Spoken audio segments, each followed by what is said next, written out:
Yeah. Ngayong Pasko, huminto muna tayo sandali. Makinig sa puso, hindi sa galit. Pagbatito mula kay Cholo Yabutalit. Yeah, yeah.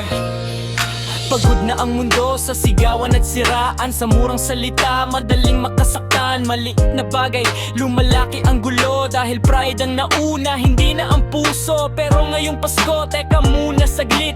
Bago magalit, huminga at isipin. Kung lahat tayo may pasan na bigat, bakit pa natin dadagdagan ng sugat?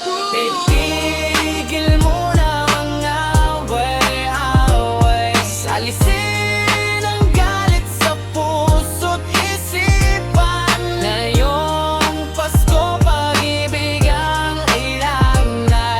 kanino, kahit minsan.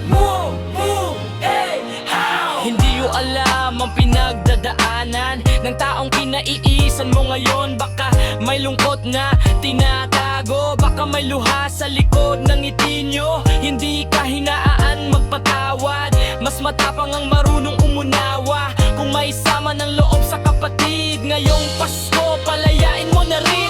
Itigil mo na ang away-away. Alisin ang galit sa puso't isipan. Ngayong Pasko pag-ibig ang ilalay. Kahit kanino, kahit minsan. Itigil muna ang away-away. Siwanan ng galit sa nagdaang taon. Ngayong Pasko, pag-ibig ang ialay. Simulan sa sarili, ipasa sa buong nayon.